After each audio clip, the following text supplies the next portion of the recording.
అవినీతి అక్రమాలకు care of address గా మారి ఉద్యోగులను తీవ్ర బెదిరింపులకు గురిచేస్తున్న excise office superintendent Syed Omar Ali అక్రమాలపై విచారణ జరిపి శాఖాపరమైన చర్యలు తీసుకోవాలని BC political JAC chairman Rachala Yugandhar Goud ప్రభుత్వానికి విజ్ఞప్తి చేశారు.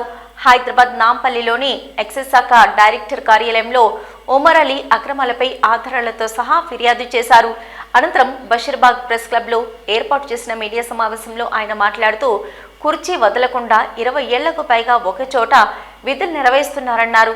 ఈ విషయంపై తాము ప్రభుత్వానికి ఫిర్యాదు చేస్తే ఒమర్ అలీపై మాత్రం ఎందుకు చర్యలు తీసుకోవట్లేదని ప్రశ్నించారు. ఒమర్ అలీ తనకున్న అధికారాన్ని అడ్డం పెట్టుకుని అధికారులను ఉద్యోగులను బ్లాక్మెయిల్ చేసి దాదాపు 100 కోట్లు సంపాదించినట్లు అతడిపై ఆరోపణలున్నాయన్నారు. ఆయన అక్రమ ఆస్తులపై ఏసీబీకి కూడా ఫిర్యాదు చేస్తామన్నారు. ఎక్సైజ్ శాఖను ప్రక్షాళన చేసి నిజాయితీ గల ఉద్యోగులకు న్యాయం చేయాలన్నారు. హైదరాబాద్ ఎక్సైజ్ కమిషనర్ ఆఫీస్లో గత 23 ఏళ్ళుగా ఒకే చోట ఎక్కడ పోస్టింగ్ ఇచ్చినా ఒకే చోట పనిచేస్తూ అనేక అవినీతి అక్రమాలకు తర్వాత అవినీతి సొమ్ముతున్న 100 కోట్లకు పడగలెత్తి ఈరోజు ఉద్యోగులను వేధిస్తున్నటువంటి ఆఫీస్ సూపరింటెండెంట్ ఒమర్ అలీ గారిపై చర్యలు తీసుకోవాలని చెప్పి మేము గవర్నమెంట్ విజ్ఞప్తి చేస్తూ ఉన్నాం. ఎందుకంటే గతం నుంచి ఆయన హైదరాబాద్ పోస్టింగ్ ఇచ్చినా ఎక్కడిచ్చినా 23 ఏళ్ళుగా ఆఫీసులో ఉంటాడు. అందరి ప్రమోషన్లలో కానీ తారుమారు చేస్తూ ఉంటాడు. సీనియారిటీ లిస్ట్లో ఏలు పెడతాడు. తర్వాత మొన్న డిఏఎస్లను కానీ వాళ్ళని కానీ ఎస్ఎల్ని కానీ సీఎల్ని అందరినీ కూడా ఇబ్బంది పెట్టిన చరిత్ర ఉంది. చిన్న ఎగ్జాంపుల్ ఏంటంటే 2005 వరకు డిఆర్ఎస్ఐలను నింపాల్సిన కోటాలో ప్రమోటివ్స్ నింపిండు. 2005 నుంచి కంప్లీట్గా డిఆర్ కోటని నింపుతూ వాళ్ళకి అన్యాయం చేసిండు. తర్వాత 2015 వరకు ప్రమోటివ్స్ని ఏఎస్గా నింపిండు. ఆ తర్వాత మళ్ళీ 2015 తర్వాత ఓన్లీ డిఆర్ఎన్ నింపుతున్నాడు. మొన్నటికి మొన్న ఎస్ఐలకు 50 మంది ఎస్ఐలకు ప్రమోషన్ ఇచ్చి వాళ్ళు 1.5 సంవత్సరాల డ్యూటీ చేసిన తర్వాత మళ్ళీ రివర్షన్ ఇచ్చిండు. ఎందుకంటే ఒకరు 10 లక్షలు ఇచ్చిండు, 10 లక్షలు అడిగిండంట. దాదాపు 5 కోట్లు ఏంటి నాకంటే వీళ్ళని తెచ్చుకోలేము సార్, మాకు ప్రమోషన్ డిపార్ట్మెంట్ వచ్చేదంటే వాళ్ళు రివర్స్ అంటే జూనియర్ అసిస్టెంట్ హెడ్ కానిస్టేబుల్ను ప్రమోషన్ ఇస్తే మళ్ళీ వాళ్ళు ఆ స్థానంలో డ్యూటీ చేస్తారు. దాంట్లో వేధింపులు తట్టుకోలేక చాలామంది కూడా ఈరోజు ఇబ్బందికర పరిస్థితులు ఈరోజు ఉద్యోగులు ఎదుర్కొంటూ ఉన్నారు.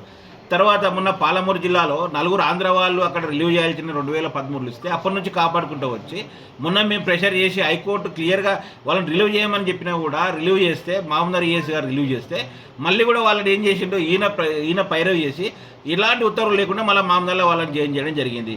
అంటే దీనిలో అంతేనుగా కూడా ఈరోజు ఒమర్ గారు ఆయనకు సపోర్ట్గా తిరుపతి నాయక్ అని ఉండవచ్చు. మళ్ళీ ఆయన కూడా గతంలో ఇదే విధంగా ట్యాడీలు చేస్తే సంవత్సరాల పనిష్మెంట్ కింద అటాచ్ చేసిండు బండ్లగూడకు.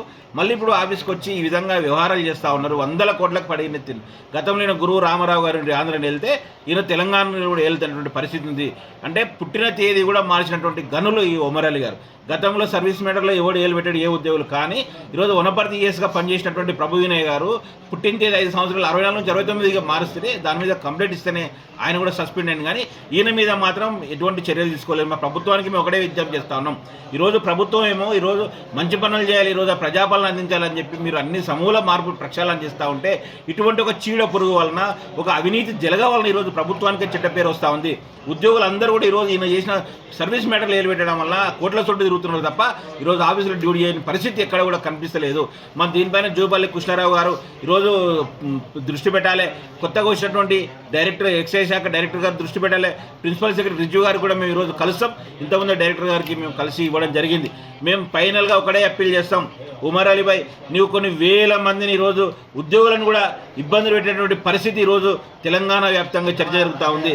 ఈరోజు ఖచ్చితంగా ఇదే వైఖరిగాన అవలంబిస్తే ఖచ్చితంగా నీ ఇంటిని బిడ్డ అందరం కలిసి ఈరోజు ముట్టడిస్తామని చెప్పి మరొక్కసారి మేము హెచ్చరిస్తా ఉన్నాం. ప్రభుత్వానికి కూడా మేము అప్పీల్ చేస్తూ ఉన్నాం. ఒమర్ అలీ అనే వ్యక్తిని వెంటనే సస్పెండ్ చేసి అతని పైన కఠిన చర్యలు తీసుకోవాలని చెప్పి, అదేవిధంగా ఆయన అక్రమాస్తులపై మా దగ్గర చిట్టా ఉంది. ఏసీబీ కూడా ఇప్పుడు మేము కూడా ఫిర్యాదు చేస్తాం.